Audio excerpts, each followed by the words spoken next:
क्या आपको कुछ चाहिए दानिया साहिबा? हम एक साथ ऊपर जा रहे हैं।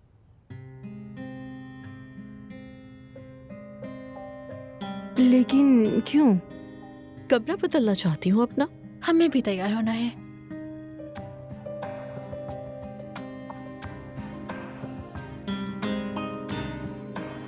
क्या हो गया? क्या मैंने तुम्हारा प्रोग्राम खराब कर दिया? नहीं, मगर आप सूरत हाल जानती हैं। दोहा जान, तुम कब से इस घर की मालका के कामात और ख्वाहिशात पर सवाल उठाने लगी हो?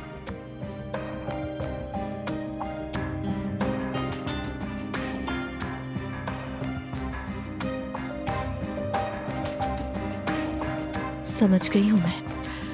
मुझे यहाँ के कवानीन फिर से बताना पड़ेंगे तुम्हें। इस घर में कोई तरीक़ेकार ढाई नहीं। शर्म की बात है।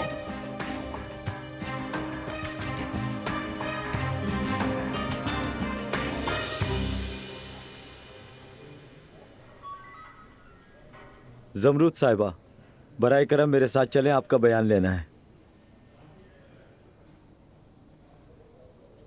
ज़मरूद, रुक जाओ, चलो हम साथ चलते हैं।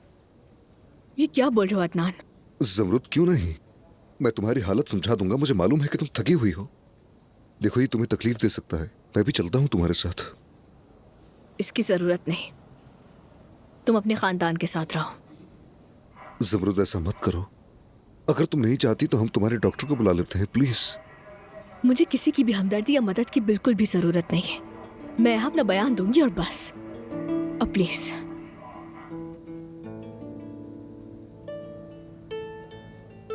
बिस्तर पे निकाल दो, वैसे भी नया फर्नीचर खरीदूंगी। नाइट टेबल, अलमारी, कुर्सियां सब हटा दो।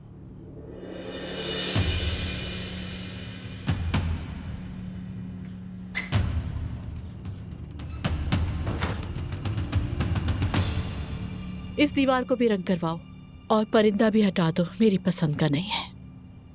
अरे मैं तुम्हें बताती हूँ कैसे हटवाओगी ये सब कुछ तुम यहाँ से। ये वो परिंदा है जो अपनी राख से दोबारा जन्म लेता है, अनका कहलाता है, समझी? ये अदनान मेरे दामाद यानी ज़मरुद के शौहर ने मेरी बेटी के लिए पेंट करवाया है और तुम कह रही हो हटा दे इसे यहाँ से। उसने ये बतौर ऐलान मोहब्बत पेंट करवाया है ज़मरुद के लिए। हाँ, वैसे तुम यहाँ क्या कर रही हो? मेरी बेटी के कमरे में क्या काम है तुम्हारा? अब मालूम हुआ कि तुम्हारा यहाँ आने का मकसद क्या है। बिल्कुल ठीक कह रही है ये। तो इस कमरे का क्या करोगी? म्यूजियम बनाकर जायरीन के लिए खोल दोगी? हाँ, म्यूजियम बनाएंगे। क्यों, तुम्हें एतराज है कोई इस बात पे? तुम पहली मेहमान बनोगी क्या? यही कमरा क्यों चुना तुमने लड़की आखिर?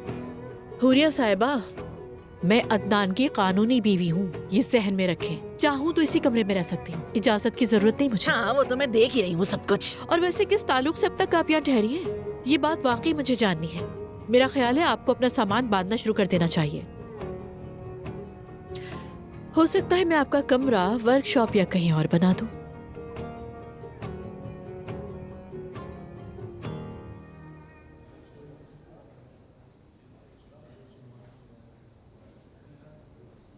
उमर साहब, जरा ये तो बताएं, उसे कितने बरस की सजा होगी? इम्कान तो ये है कि उसे कई साल की सजा होगी। अरे ये माँ किधर जाए? मैं तो पागल हो जाऊंगी, इस औलाद की फिक्र में मर जाऊंगी। दादी, खुदा के लिए आप खुद को मत कोसें। मैं अपनी पूरी कोशिश करूंगा कि वो कभी भी बाहर ना आए। आप देखिएगा दादी जान। मैंने सोचा भी नहीं था कि ऐसा होगा। मेरे बच्चों ने बताया था मगर मैंने यकीन नहीं किया। और मैंने ज़मरूद के साथ बहुत ज्यादती की।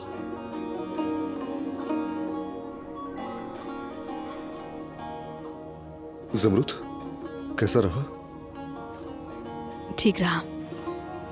आज बहुत अरसे बाद मैंने सुकून महसूस किया है।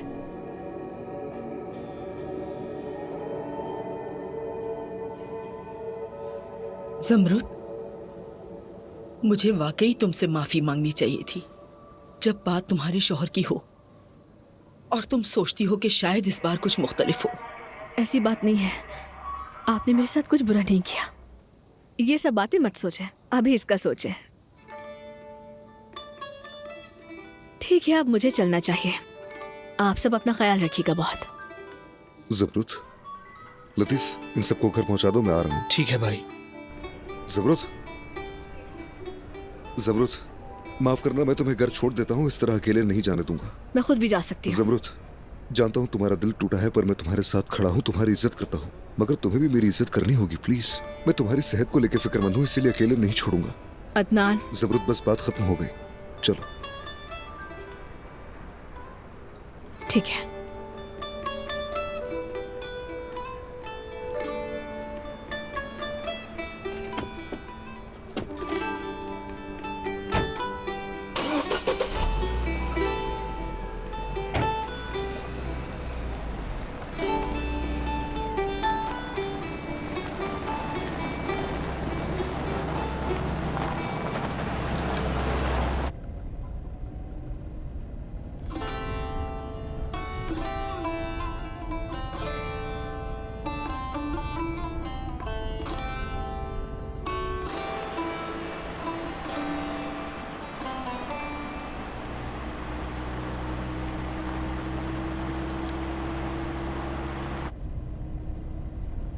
ये हम कहाँ जा रहे हैं?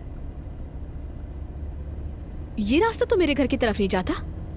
यही वो रास्ता है जहाँ से हमें जाना है। तुम्हारा और मेरा घर दोनों एक ही तो है।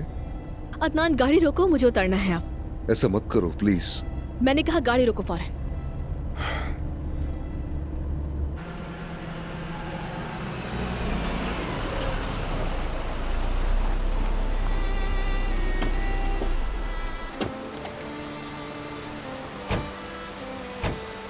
जमरूत, जमरूत देखो, अब जिद छोड़ दो प्लीज।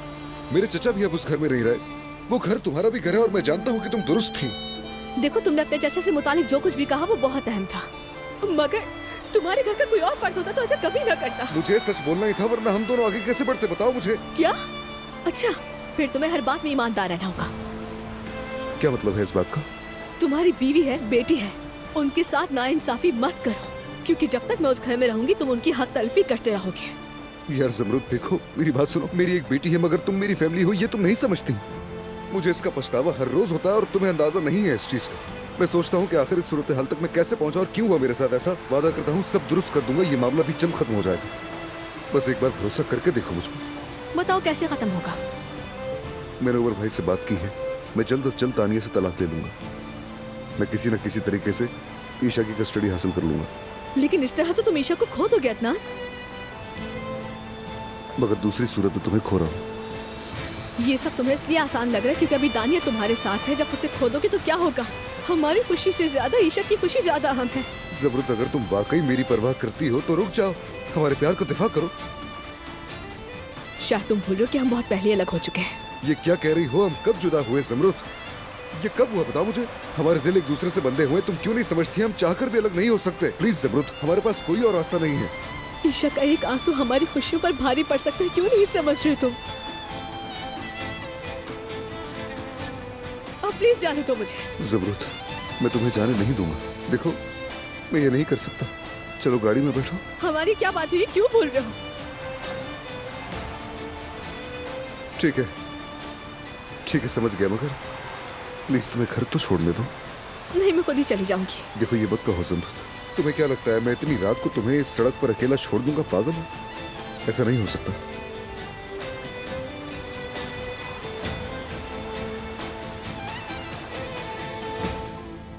आहिस्ता, एहतियात से कहीं दरवाजे या शीशे से न टकरा जाए। अल्लाह, ये आखिर चाहती क्या है?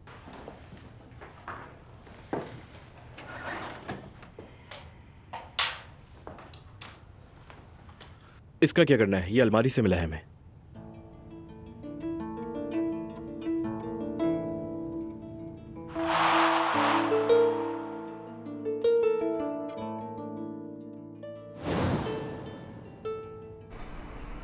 हम कहाँ आ गए हैं? चलो आओ, पता चल जाएगा। आ जाओ। हम घर क्यों नहीं गए? इसका जवाब मिल जाएगा अभी।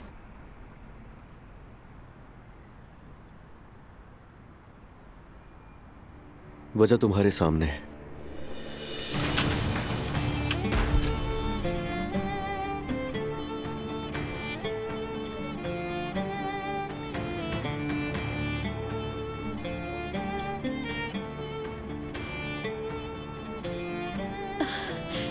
बहुत अच्छा लगा मुझे।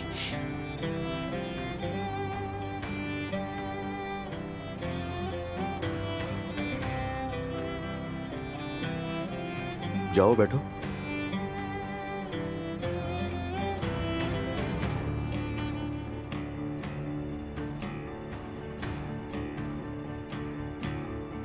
अस्सलाम वालेकुम। अस्सलाम वालेकुम।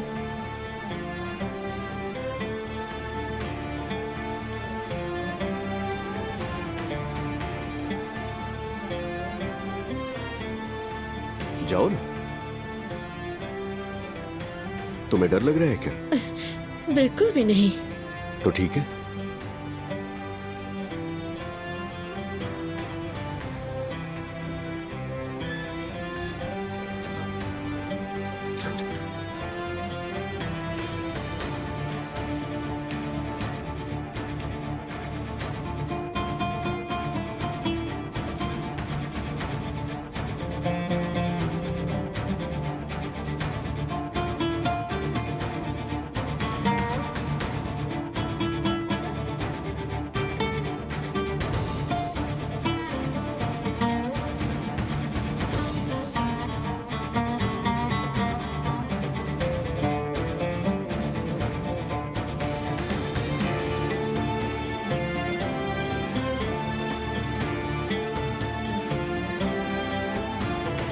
तुम्हें डर तो नहीं लग रहा ना?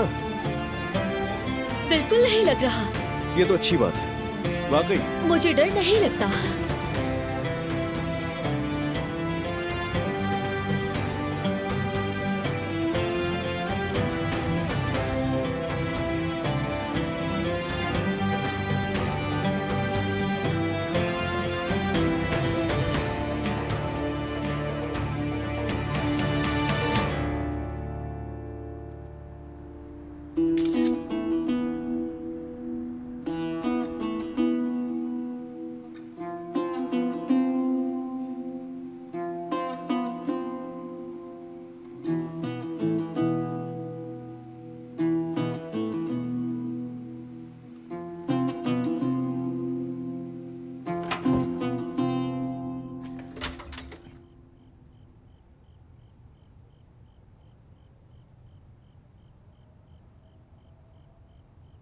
दादी, हमारा बात करना जरूरी है। हाँ जरूर, आओ बैठो। यहाँ नहीं, बाहर चलकर बात करते हैं। बेटा, हम बाहर क्यों जाएंगे, यहीं बात कर लो। दादी जान, मैंने कहा यहाँ नहीं, बाहर चलें। कम से कम ये तो बता दो किसके बारे में। ये उस हादसे के बारे में है जो मेरी बीवी के साथ हुआ। मैं नीचे इंतजार कर रहा हूं।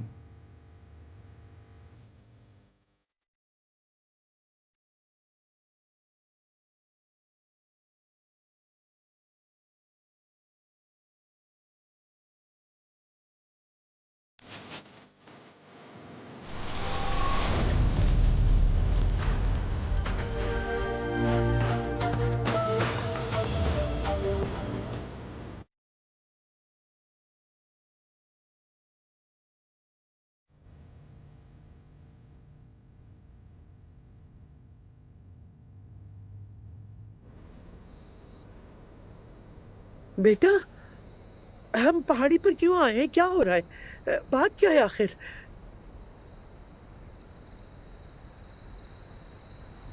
दादी जान, मुझे सच बताइए, चाचा ने जो भी किया उससे आपका कोई ताल्लुक है?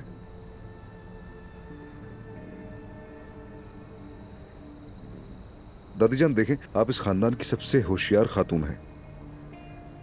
मेरा चाचा आपसे पूछे बगैर कदम भी नहीं उठाता। तो बताएं मुझे, जमरुद के इस हादसे से आपका कोई वास्ता है? अरे बेटा, ये तो मुझसे क्या कह रहे हो, हाँ? मैं नहीं समझता कि आप अपने बेटे जैसी हैं। क्योंकि आपके पास दिल है ना दादी?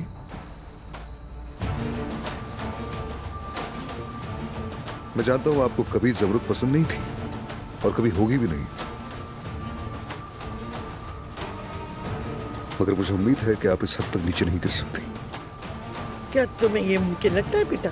हाँ हाँ, ये सच है, मुझे ज़मरुद पसंद नहीं, मगर तुम्हारे लिए मैंने उसके खानदान का ख्याल रखा, तुम जानते हो। दादी जान, सालों पहले मैंने अपनी अम्मी को भी एक ट्रैफिक हादसे में खो दिया था, और वो भी इसी तरह का एक हादसा था, और इत्तेफाक से आपको मेरी माँ भी पसंद नहीं थी। तो बताइए मुझे, जैसे आपने सालों पहले मेरी माँ को मार डाला था, क्या उसी तरह आपने ज़मरुद को भी मारने की कोशिश की?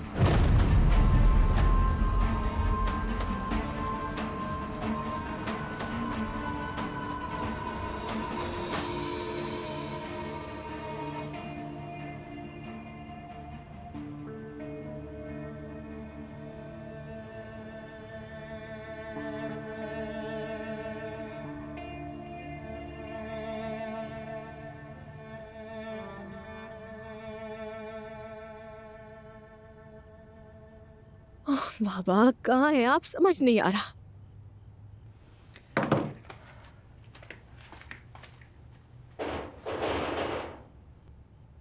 आखिर तुम लोग मेरा पीछा क्यों नहीं छोड़ देते? हाँ, हद हो गई है।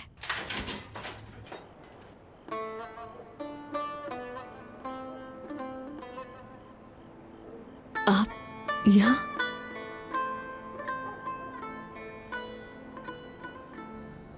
या मेरे अल्लाह, काश मैं मर चुकी होती तो मुझे ये सुनना ना पड़ता। सीधा जवाब दे दादी, सीधे सवाल का सीधा जवाब चाहिए मुझे। क्या वो आपने किया था? मेरी जान, ये ख्यालात ज़मरुद ने तुम्हारे दिमाग में डाले ना, उसने तुम्हें हमसे बगावत पर उकसाया, मेरे घर का शिराजा बिखेर दिया ज़मरुद ने। दादी आप ज़मरुद को भूल जाइए, मेरे सवाल का जवाब दे, आपने और चाचा ने मिलकर किया था।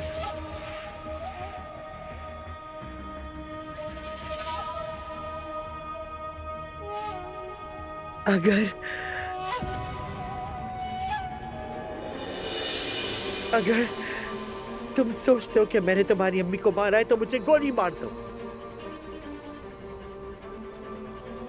मार दो गोली मुझे, मेरे पास कहने को कुछ भी नहीं। तो ठीक है, मेरा आज ही फैसला करें, या मेरे साथ रहें, या मेरी चाची के साथ, मेरे कजन्स के साथ बतौर खानदान रहें, या फिर मैं अपना सामान बांधकर किसी और जगह चला जाऊंगा अपनी जिंदगी गुजारने। हरगिज़ नहीं, हरगिज़ ऐसा ना करना। तुम मेरे खानदान का मुस्तकबिल हो, तुम हमारी नस्ल का तसलसल हो, ऐसा मत करो। तो फिर अभी फैसला करें दादी, आपको चचा का नाम और उनके वजूद को भूलना होगा, कोई ताल्लुक नहीं रखेंगे उनसे, वरना मैं यहाँ से चला जाऊंगा। तो तुम मुझसे ये चाह रहे हो कि मैं अपने दिल के एक हिस्से को काट डालूं?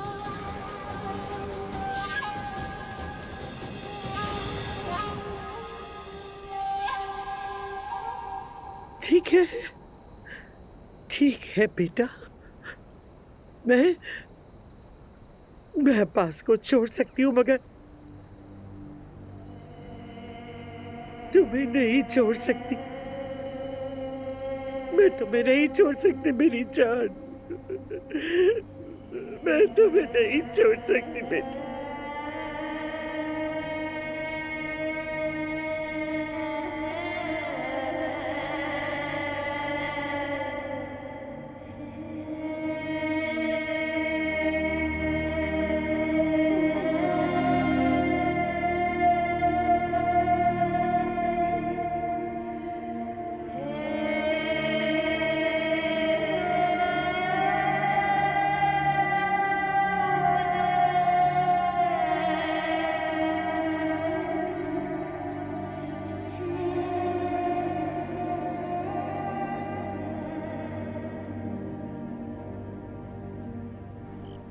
यहाँ कोई मेहमान आया है, इसीलिए सोचा आपको बता दूं।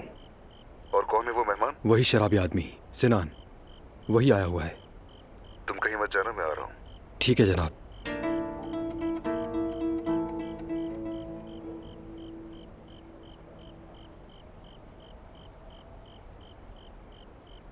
लीजिए। शुक्रिया।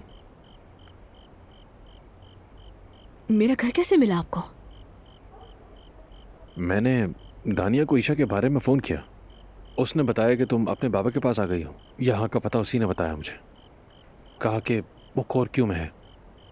बाकी बस मैं आस पड़ोस से मदद लेके यहाँ पहुँच गया। वैसे आपने बिला वजह आने की जहमत की।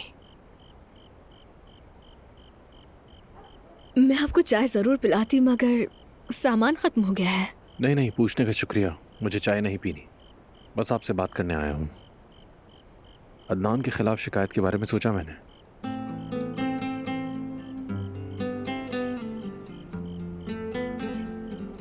जो कुछ भी आपने कहा था उसके बारे में सोचा मैंने। जानता हूं आसान नहीं होगा, पर मैं एक नई जिंदगी शुरू करना चाहता हूं। यानी अपनी बेटी के लिए अपनी जिंदगी आगे बढ़ाने के लिए तैयार हूं। अच्छा फैसला है। शिकायत वापस लेने का फैसला किया है। अब मैं उसके लिए किसी भी तनाज़े की वजह नहीं बनना चाहता हूं। मुझे खुशी है आपके फैसले पर। आपने भी तो इतना अहम फैसला किया है अपनी जिंदगी का, तो अब क्या करेंगी, क्या सोचा है? मेरे साथ तो अब कोई भी नहीं, और मुझे वक्त के साथ खुद को मजबूत कर बहुत ही खुद मुख्तार बनना है। अब एक नई जिंदगी शुरू करना चाहती हूँ।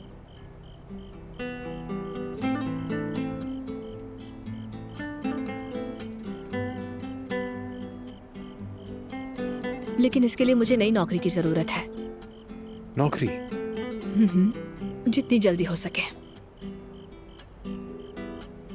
ठीक है, आप मेरा वर्कशॉप तो जानती हैं। जगह छोटी है मगर बहुत मशहूर दुकान है। खरीदो फरोख्त भी अच्छी हो जाती है। दरअसल मुझे भी तो मददगार की जरूरत है।